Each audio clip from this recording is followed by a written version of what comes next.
dead in our tracks, kind of like the 3 Ds, death, divorce, disease.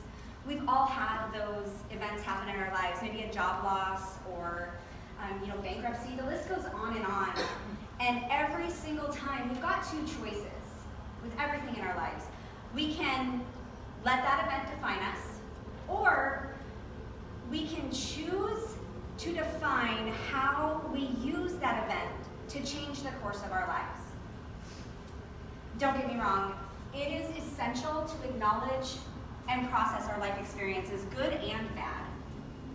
But the part that we really have control of is how we process and acknowledge those expectations and experiences. This is where being intentionally positive really comes into play.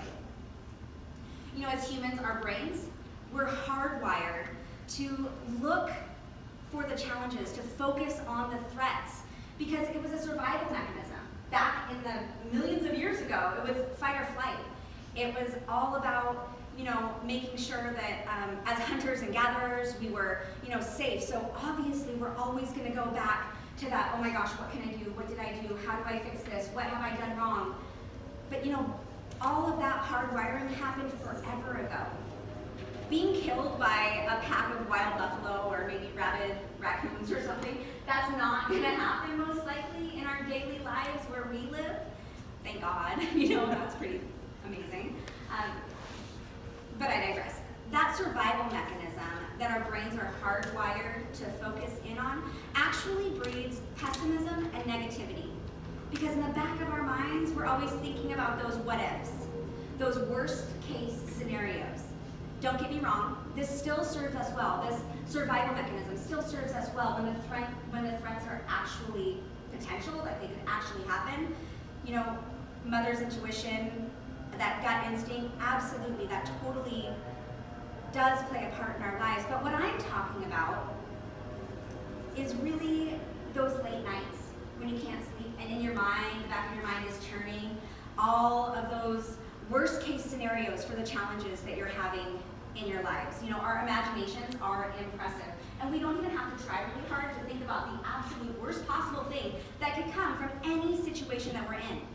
It's because our brains are hardwired to doing that. Being intentionally positive isn't something that comes naturally to most people. And in my experience, and based on research from many universities and scientific studies, the art of being intentionally positive takes a lot of self-development and interpersonal work. It doesn't happen by accident. It requires an intentional behavior modification. What you talk about, you bring about. That is one of my favorite things to say to myself when life throws me a curveball.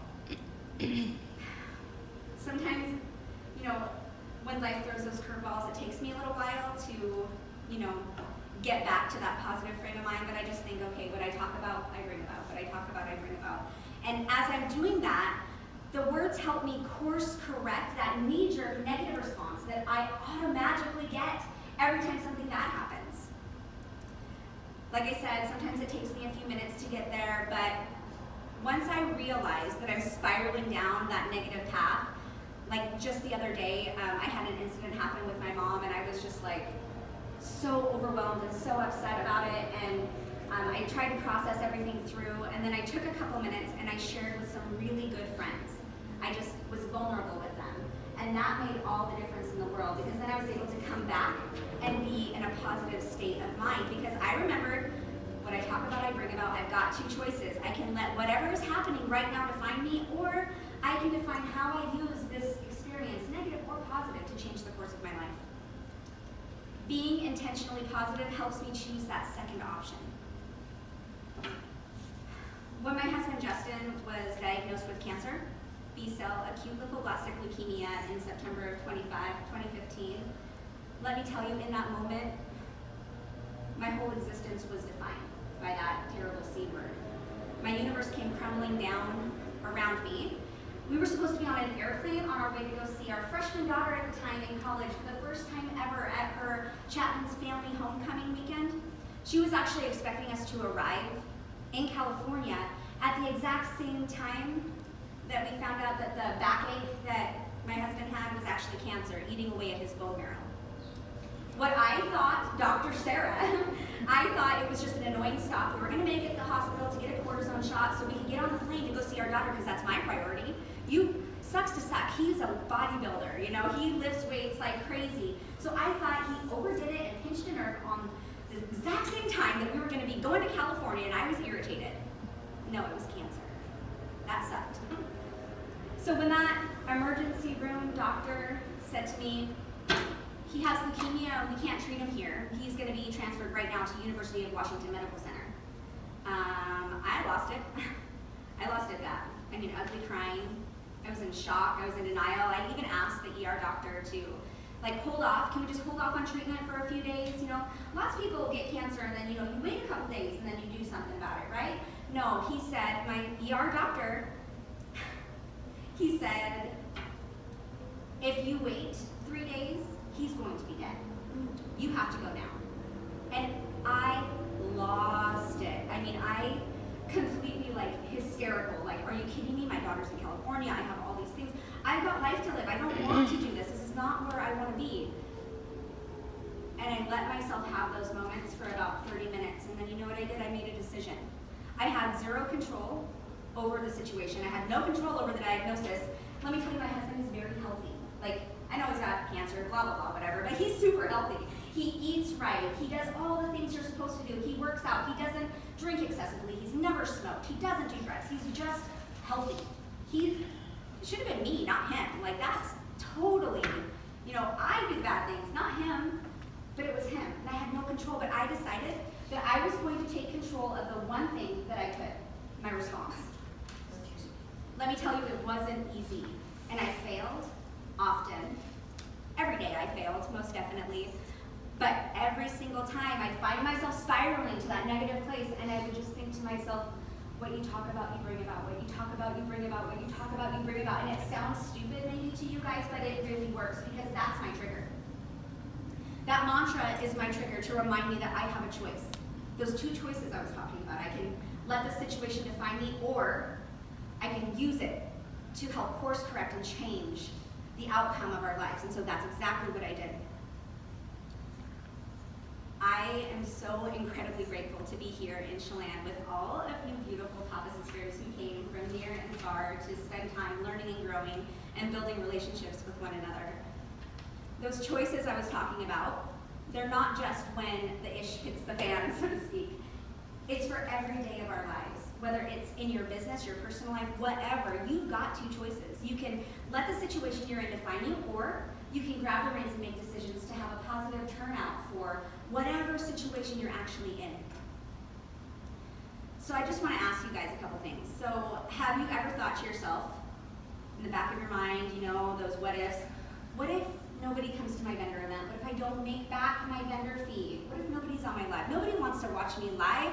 I'm boring, I'm ugly, I'm fat, I'm this, I'm that, I'm all these things. You guys ever have that happen? Yeah. Me too. We've all had that. You know, I'm just stuck in this spot for the rest of my life. I'm never going to promote past star consultant, director, premier director, executive director, producer, premier producer, executive producer, any of those. I'm never gonna promote. I'm just gonna be here forever. Guess what? You still have two choices. Those same two choices. You can let those challenges that you're facing define you, or you can use those challenges to define how you're going to make changes to your business to have a different positive outcome. When you start doubting yourself and spiraling into those negative spaces because you had low viewers on your lives, or you didn't sell as many items as you had hoped to, or maybe you didn't get the vendor spot that you really, really wanted, I challenge you to do the following. First, ladies, you need to get your facts straight. Because guess what? All that doubting, it's our imaginations again. When we're sitting in bed thinking those what ifs, like, oh, my husband's gonna die. Like, he's gonna be dead. That's it. What you talk about, you bring about. Turn those negatives into positives, and you're going to be amazed at how it's going to impact your business. The point is, all of that, what if, I can never, I can't do it, that's that hardwiring in your brain again. You're hardwiring. The threat, it's fear. Fear is the threat. And you have to consciously change the way that you're thinking about the situations that are happening throughout your life in order to course correct. Make the second choice. Don't make that first choice. You know, all of those things, I can't go live, I can't do this, I'm not going to sell anything, change it around. So, you went live, maybe you didn't have a lot of viewers, but you can think, I went live, I did it. That is a win in and of itself, because you made a decision to do something to positively impact the future of your business. Just because you get 0 viewers, 1 viewer, 10 viewers now doesn't mean you're not going to get 50 6 months from now. It is a marathon, not a sprint with our businesses, and we got to keep that in the back of our minds. So here's what I want you to do. I want you to share your business and your product. Change those negative statements into positive statements. And when you first start doing this, you know, I want you to say it out loud. When you first start doing it, you might be thinking, oh, I feel really silly doing this, or I'm just overcompensating, or I'm making a mountain out of a molehill. But no, this is how you change the hard wiring in your brain. And this goes for everything that you have in your lives, all those challenges. You can completely change the course of your life by turning off those negative thoughts and turning on the positive thoughts. Remember, because what you talk about, you bring about, you're going to be amazed at what your business can do when you nurture it with positivity. It's really incredible. Next, I want you ladies to restart your engines, because drowning in negativity is not only depressing, but it's actually unhealthy. There was a study done at Dartmouth College. It was a test group of people ages 25 to 65 that actually determined that pessimists' health rapidly decreases more so than someone who is considered to be an optimist. It's a scientific study. It's not something that's just, you know, Sarah makes things up and she talks about it. It's the real deal. It's just a different way of thinking about how we're living our lives. And if we start to transition from being, what if, I can't, I might, I should, but I don't know, into I will, I can, I have the power, I am good enough, you're going to start seeing, slowly but surely, positive changes throughout your life. So every day, when you ladies wake up, just for the next 30 days, I'm challenging you right now, for the next 30 days, every day when you wake up, I want you to take a couple of minutes for you. I want you to take a couple of minutes and listen to something empowering. Look at some positive quotes or positive messages on Instagram, Facebook, Pinterest, whatever your platform of choice is, because it's all about you. You're the only person who can decide how you want to live your life and how you want others to see you living your life, in hopes that you might be able to inspire someone else to think of themselves as a good person, or, you know, just be that light in someone's dark day. We all want to be that. Once you find those positive quotes and positive messages, I challenge you to share it. Don't keep it to yourself, spread the love. Share those positive messages, those podcasts that you find that are really inspiring, or even just really funny. When you see somebody having a bad day, share something funny with them, because you know what? It's gonna make a difference for them. Jennifer spoke this morning about making sure that you're building your foundation. You have your customer base, you have your business side with your team. Figuring out how to relate to your customers is absolutely key to your own mental health with your paparazzi business. If you're able to relate to people, you're going to be able to build relationships and feel good about the fact that you're helping them solve a problem, not just giving them more jewelry. The third thing I challenge you guys to do is start each day with a grateful heart.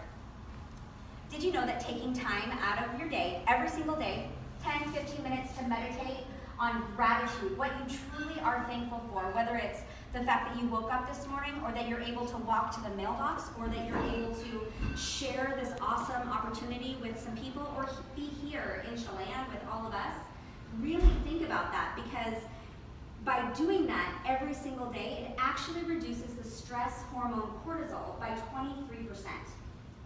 I'm a fan of reducing stress. I think we all are. Everybody has stress in their lives, but if you can root yourself in a place of gratitude, have that amazing, grateful heart every day to start your day, it's going to filter into the rest of your lives. So there are a few positive intentions that I really want you guys to keep in mind, because this is true of all of you. Just remember to always be patient and kind and helpful and friendly and generous and considerate and caring and forgiving and affirming thoughtful, loving. Those are the things that all of you are.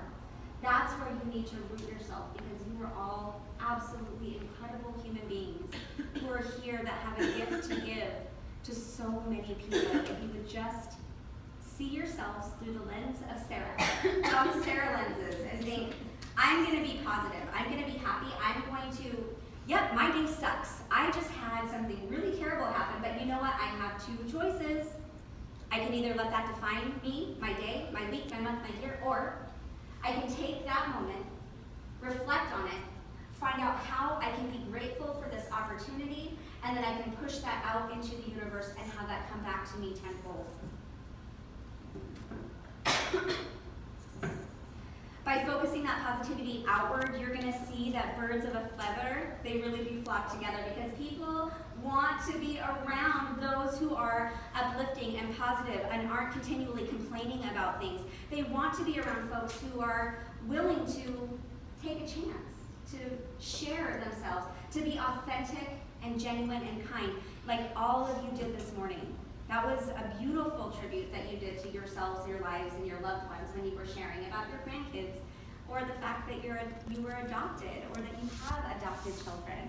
It's just a beautiful thing that you were able to just feel safe enough to be authentic and share while being vulnerable. So my friends, cultivating a mindset that's rooted in positivity does not happen overnight. It takes consistency in your thought patterns. It takes work. And it's not something that you just wake up one day and you're like, oh, here I am, I'm positive. Nope. It takes re-triggering yourself. Find your mantra. What you talk about, you bring about is mine. Find what's going to trigger it for you to remember that, okay, this universe is bigger than me. I do have choices. I don't have to go down the negative spiral. I can be rooted in a heart of gratitude. Because choosing to live a life filled with positive, intentional positivity and gratitude is a reward in and of itself, especially when life gets really, really hard. I hope this helped you guys, and I hope that you enjoyed it, and thank you for your time. Thanks for letting me be here.